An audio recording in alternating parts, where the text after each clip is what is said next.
Good evening. I'm calling the Monday, October 10th, 2022 Planning Commission meeting to order tonight. Will everyone please rise for the Pledge of Allegiance? I pledge allegiance to the flag of the United States of America and to the republic for which it stands, one nation, under God, indivisible, with liberty and justice for all. Thank you, everyone. First item on the agenda tonight is the approval of tonight's agenda. Do I have any requests for changes to the agenda? Entertain a motion to approve the agenda this evening. So moved. Do I have a second? Second. All those in favor of approving the agenda say aye. Aye. Agenda is approved. Minutes from the last meeting held Monday, August 22nd, 2022. Any concerns or edits? Yes, Commissioner Gooding.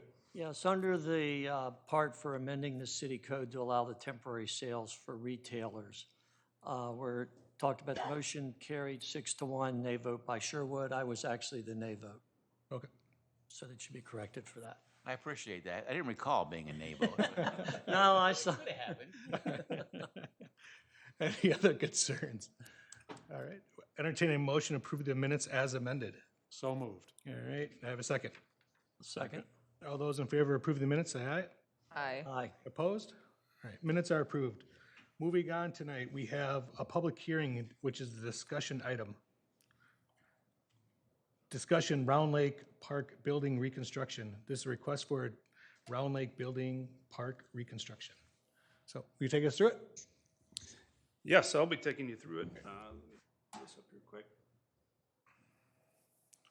So thanks for hearing us again. This is another park project that when we get to a scale like this for many of our projects, we like to bring it to this commission as kind of a group that likes to or that is used to seeing a lot of development, has a lot of good ideas with architecture, everything else. So really there's not going to be any approval or anything for you guys. It's more just kind of getting your feedback before we start finalizing plans and sending this out for bid and then hopefully approving it beginning in November. So I'll be taking you through, it's a Round Lake Park building. I think I have, if we could pull that up here. I'm not sure why it's doing, if I can, it's doing it in this view, but, well, let's see. Never had this happen before.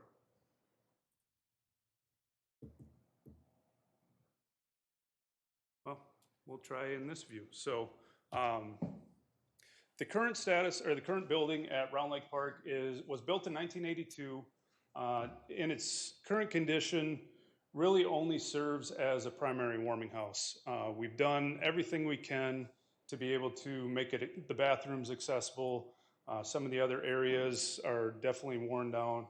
It's definitely kind of run its course of life that we want to, similar to what we did at Starring Lake building, kind of bring it in to a newer, more usable space that's able to function both city events, but then also become a rental space and be available for residents to have, graduation parties or family reunions or anything like that. So with the space that we have now, really that's not really feasible. It just doesn't really fit anybody's needs. We gave a presentation to the Park and Rec Commission about a week or two ago and went through all of our rentals, and we've seen with the redesign of the Starring Lake building, we're getting, even now coming off of COVID, over 60 rentals a year, where here the last few years we've had 0. So it's definitely a space that we want to maximize, with it being a community park, with a splash pad, with a beach, with having our hometown celebration there. Feel like there's definitely a lot of potential for us to be able to again, update this and make it a more appealing destination. So here's a couple of renderings. You can see the top left one is kind of facing the lake, so really trying to maximize that lake view, make it a much more warming, welcoming area. And you can see kind of inside of it then would be a larger community room like we have at Starring Lake Building that's been really successful, having that rental space that really draws people in. And then kind of the bottom picture would be more of the view as you're coming in, making it a much more welcoming building, much more visually appealing, and kind of softening a lot of that old brick building that is there now, and kind of updating it to more modern appeal. So this is kind of the layout, taking a lot of the things that we learned with the Starring Lake building. This would serve still as a warming house for the ice rinks during the winter, but really pulling that area out and adding an additional room that even in the winter could hold, again, community events. Residents can rent to hold special events and stuff like that. And then you can see kind of the bathrooms, if I can use my cursor down here, down in this area, that will both be accessible from the exterior and the interior. It's definitely used quite a bit in the summer with the splash pad and the beach, that we wanted to make sure we added some changing areas.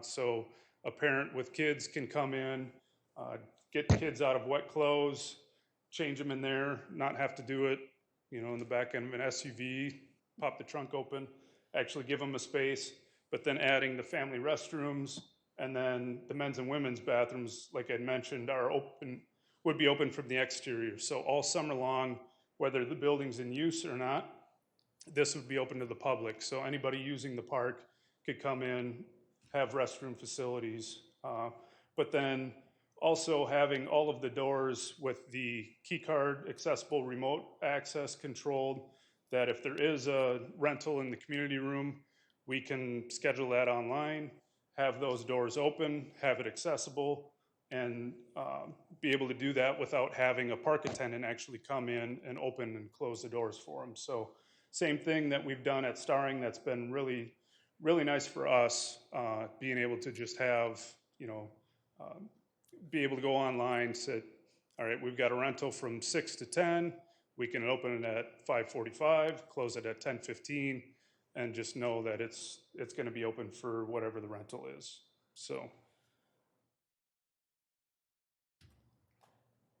And then we'll go through some more just kind of artist renderings.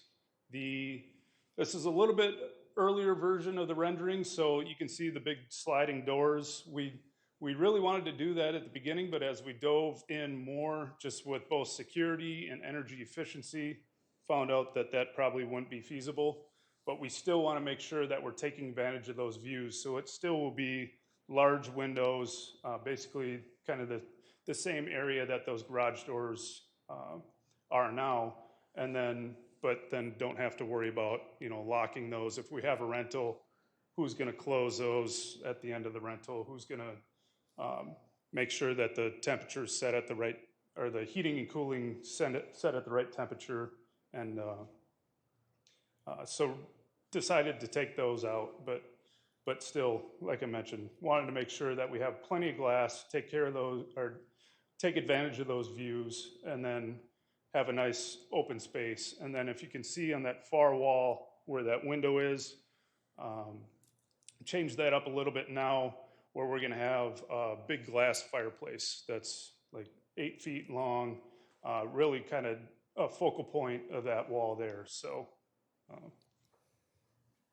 and as I'm going through, feel free to ask any questions as I'm kind of going through these. So, and again, another kind of visualization of what it will look like. You can see some of the sustainability features that I'll get into a little bit later. But with Round Lake being a community park and being the home of our hometown celebration, we wanted to make sure that we kept kind of that space that we used for that event, but then enhanced it and brought in some other features. So you can see that little seat wall. That'll be facing the stage for where we usually have the bands for the hometown celebration, but then have those picnic tables and can, have some other pop-up tents, some other different areas that we can utilize and really make sure that we're taking advantage of the space that we have for any of the citywide events here.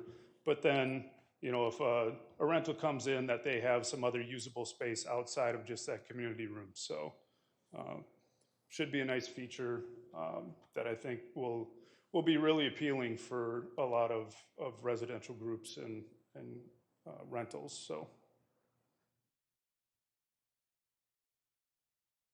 And then again, taking advantage. So this would be the view as you're driving into the parking lot, past the splash pad and the playground area, and getting to the parking lot, make it a much more appealing look as you come in than what's currently there. So, and you can see to the left where we have the different restrooms, changing rooms, and the family restrooms. So.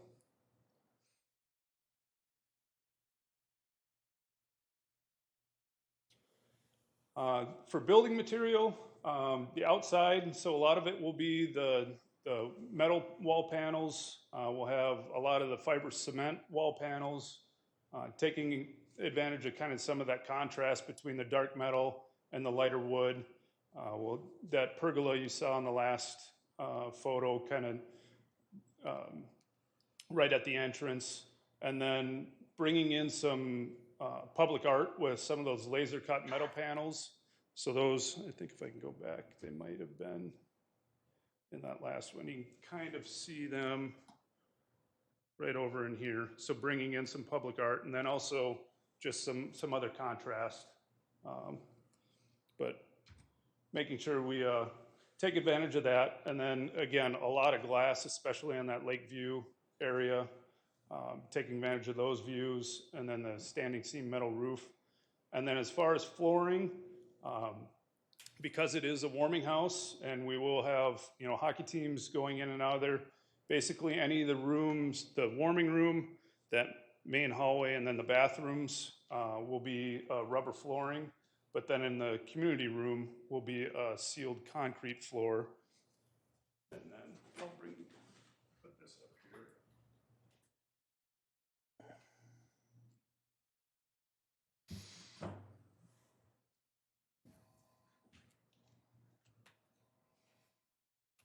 So then those are some of the interior finishes. So one thing that we've found at Starring Lake building with all that wood and concrete floor in the main gathering room, it's really loud, a lot of echo. So you can see on the far left of that, it's got the wood, but then it's also got a material in between it that has some sound deadening, kind of really limits that echo and the reverberation of it. So trying to make sure we use some of that to deaden that sound, make sure that it's a much more appealing, much more friendly space in that main gathering room. And then some of the tile and stuff like that in the bathroom, really doing a lot of the same stuff that we used at Starring Lake in the bathrooms and other areas like that. So, and then you can see kind of some of the countertop and accent wall.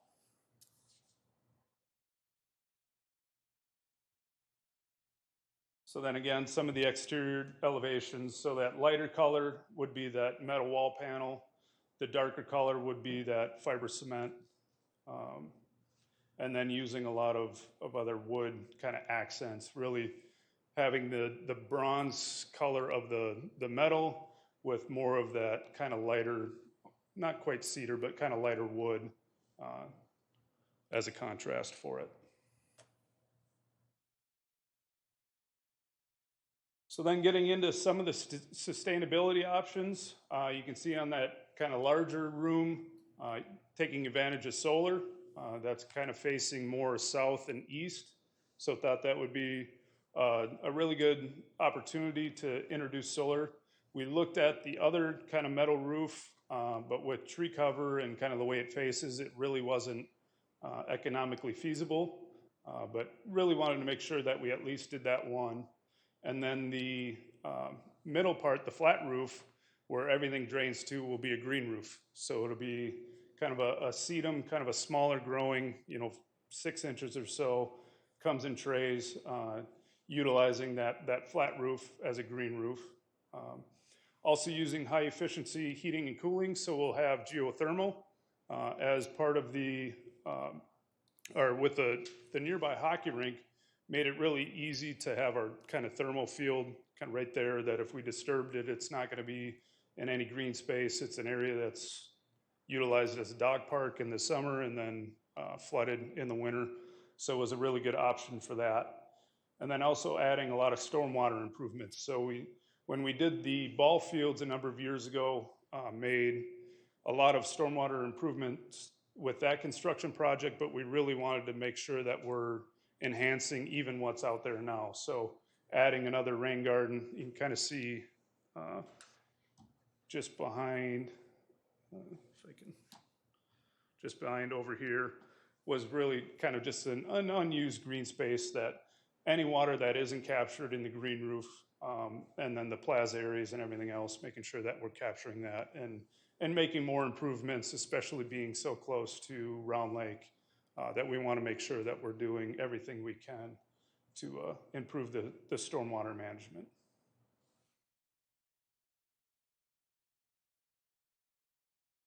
So then with the layout, basically it sits exactly where the existing building is.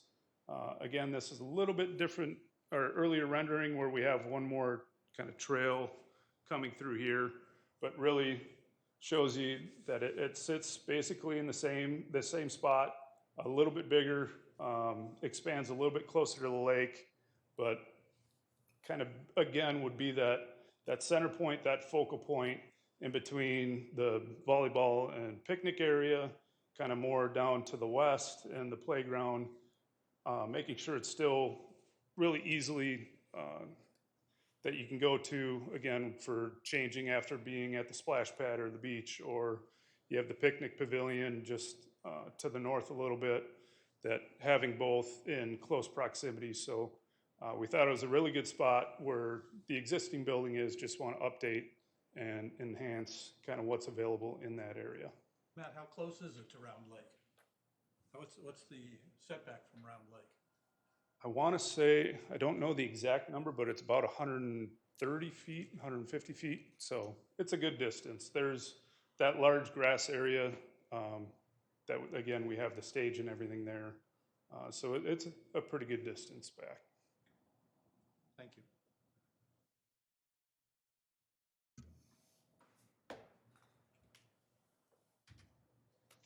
So with that, any questions? Any other questions? Thank you, Mr. Warren. Questions? Comments? Commissioner Meddy. I have a few questions. First one, and I didn't catch if I heard you right. That site plan you were just showing, there's an additional sidewalk from the building to the parking? Yep. Okay. I was gonna comment on that. And then did I also hear you right with the bathroom floor, that's the rubber flooring? The ones that would be used as part of the kind of warming area, that would be rubber flooring. The ones that are only accessible from the outside, so there's 2 changing rooms and 1 family bathroom, those would be the concrete flooring. Okay. I just assume we've used that product before in bathrooms. I don't have any experience with it, but you know, I'm like, does it absorb smells? Does it work in a bathroom? That kind of thing. But I assume the city's used that before. Yep, so the ones that we've used at Round Lake, we've had Starring Lake, excuse me, we've had good experience with that. But it's not ideal. But again, if you're in hockey skates and need to go use the bathroom, that's kind of our only option, so. And then is the entire building going to be, you know, open, heated all year round, or is it get closed down for like the community space? Nope, we plan on having it open. The only areas that would be open if there's not a rental would just be the warming room and the bathrooms and kind of that main hallway. The changing room and stuff from the exterior, those would be closed. And then the community room would be closed unless there's an actual reservation. Okay, but you don't shut it down for the winter? Nope, still it would be available. And then I guess the only other thought I had as you were explaining it with that fireplace you're saying that's there, I think it'd be neat to explore whether an indoor-outdoor fireplace, so it's 2-sided and maybe have some chairs on that outside, if that's feasible or not. I think that would be a cool kind of added feature. Yeah. Other questions, comments? Commissioner Marcos. I actually was thinking the same thing, the fireplace, so good idea. Question on the metal and metal outside material and the fiber cement, is that cleanable if there's graffiti? Has that been tested? Okay. Yep. So the fiber cement will have more of a anti-graffiti coating, but the metal, yep. Okay. And then the maintenance of the green roof. I know I love green roofs. Sometimes there's controversy of, it seems great, but the long-term maintenance is a real headache. Have we, as a city, done green roofs in the past, and we feel comfortable with what's being suggested? So we have not in parks, but when we were researching the different types of green roof, I'll call it the least maintenance extensive. So it's just sedum, so we don't have to, it's not the large flowers that we need to go up and do mowing and do weed control and stuff like that. Okay. The good thing with this system is it comes in small trays, so that, if something does happen, we can go pull that single tray or whatever trays, do maintenance or replant, do whatever, and then just replace those trays. So it'll be our first experience in it. We'll see how true that is, but from what we've heard and talking to other cities and other groups, it's a pretty maintenance-free green roof. So. Okay, cool. Commissioner Grow? Just out of curiosity, between revenue from the solar panels and the rentals, what percentage of your operating expenses will you recover? Ballpark? I couldn't even give you a number, but it's 10%? it's not going to be much. I know. So from rentals at Starring Lake, which we're going to try and kind of mirror our fee structure for that one, it was about $16,000 last year in rentals. And again, we're not trying to make money off of these. It's more just trying to have a space for the community to use, but then recoup some of the costs for having people on site if we need to, and stuff like that. And then the solar, again, it's going to be a system similar to what we have on other city buildings, where it's not going straight into the use of that building. It's going back into the grid, and we get, rebates and stuff like that. So I couldn't put a percentage on it, but a lot of it too is trying to show homeowners and kind of be that example of what you can do and different savings that you can try and have in your own home with some of these sustainability features. So, Mr. Chair. Commissioner Taylor? Yes, the capacity of the community room. What is the capacity of the space? So it depends if you have kind of those circle tables that was shown in the rendering, or kind of more of a classroom, but it'll be pretty similar to Starring. Will be about 60 to 80. So a good size space. And then I failed to mention, we'll also have kind of the cabinets and the countertop with the sink and plenty of outlets, that if you do have a family there, that you have a bunch of crock pots that you need to plug in, can definitely utilize that. And then we'll also have kind of large TVs that if you had AV needs, that you can hook right up to that. So it'll be a good space for a number of different user groups. So Great. That leads into a couple of other questions. So there is somewhat of a kitchenette. Yep. In the drawing. Yep. So there'll be a small counter space, again with the sink. We'll probably have a refrigerator or something in there for users to use. So pretty basic, but again, should fit most, whether you have a caterer coming in or you're bringing in food on your own, you should have plenty of space and utilities and stuff to use, or amenities.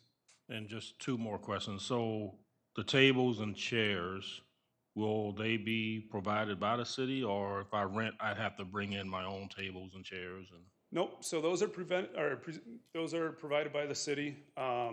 Usually when we'll take a rental, we'll ask how you want the room set up. So if you want kind of those circle tables, or if you want more of kind of a banquet or U-shape with the rectangle tables, when we're taking that reservation, we usually ask how you want it set up, and then we'll have that set up for you. okay. And then my last question, you mentioned TVs and screens. Are we looking to set this up so it can have kind of smart capability, technology smart? So we don't have any speakers or anything like that, but we'll definitely have with those TVs in the corner, there's a kind of more of a podium type thing like this that you could plug your computer into that and then be able to control everything from there. Thank you, Mr. Chair. Other questions, comments? I just had a couple for you. The size of the storage room, is it the same as current? No, it'll be quite a bit smaller. Okay. Like does the football association store their equipment there now? They do now.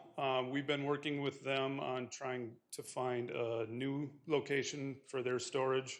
And then we also have some other kind of more city program stuff that we store there. Really, the storage here or in the new building is going to be for those different tables and chairs to serve the community room. But you've worked with the football association to figure it out? Currently working with them, trying to figure out a solution for their storage needs. Okay. And then how about the size of the new warming house compared to the current? It'll be a little bit smaller than the current one, but it'll be larger than what's at Starring, if you've been over there, because that one just has the skating oval and not the 2 hockey rinks and the free rink. So it's larger than that. As far as square footage, I'm not quite sure with the existing, but it's not that much smaller, but it's a little bit smaller. Okay. But there'll be enough benches in there and stuff? Yep. The current one's a little tight as it is sometimes, so. Yeah, and knowing that we could have, it's used by the Hockey Association quite a bit, that you could have 4 teams in there at once, that will make sure to have plenty of benches. We'll probably use the kind of same style that we have at Starring Lake, where it's the benches with the cubbies and stuff underneath it to kind of maximize storage space. But we'll try and make sure to maximize the space as much as we can. Okay. And there'll be a water fountain, bottle filler and stuff? Yep, Okay. there's both one inside and outside. All right. Then my last question, getting out to the ice, it's surrounded by concrete. Are you going to put mats down, or what's the plan there? Because sometimes those mats shift, or they do shift and they get worn out, and so Yeah, treacherous to even get to the ice, so. It's always been tricky trying to flood all the way up to the warming house and then use mats to kind of bridge that gap. So it'll be a little bit similar, but being able to do that storm pond, that we'll be able to do some grading and make sure that's as flat as we can, so that we can flood all the way up as close as we can to really that sidewalk, and then just hopefully using mats for that little bit of a span over the concrete. Okay, great. Thank you. Anything else? Commissioner Mooney. Yeah, I guess I forgot to give my comments on it. What I did want to mention when I saw it, I was very, very pleased to see the architecture and design. I think it's a really nice looking building. I think it's, I know with the Starring Lake one, I think we had a little bit of hesitancy on the architecture, the style. This one seems very modern and kind of what I would expect for the city to be doing, especially it's near the community center, which is great architecture and all that. So I was really pleased with the way the building looks.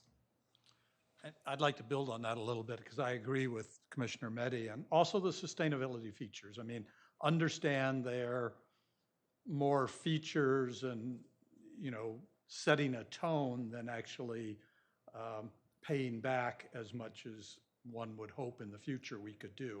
But I think that's still a good thing to do from the city standpoint, and very much fits with the, the themes that the city is endorsing. So I like that. And to kind of add on to that, maybe you've thought about this, but having a informational post or something inside about the sustainability of that building and kind of educating residents, I think would be great, as they maybe both sides, outside and inside, as people are, going to be really interested in it, to be able to say, hey, this is what we're doing, because no one sees the geothermal, right? But to know that it's there and what that looks like and how they could apply that, I think that's a good opportunity. Yeah, and that was definitely one of the considerations when we were looking at the different styles of green roof, knowing that this is only the sedum that grows 6 inches. You're probably not going to be able to see it from ground level, that making sure that we're having signage and stuff to call that out and let people know. So. Anything else? Great. Thank you, Mr. Bourne. Appreciate it. No problem. It's a great project. All right, I incorrectly called that a public hearing. It was actually a discussion item, so I'm not going to go to the audience for comments. Members' reports from everyone? Anyone? Planners report this evening? Not today. Okay, all right. I would entertain a motion to adjourn. So move. All right, second? All those in favor of adjourning, say aye. Aye. We're adjourned. Thank you, everyone. So was I. I've been in there once before.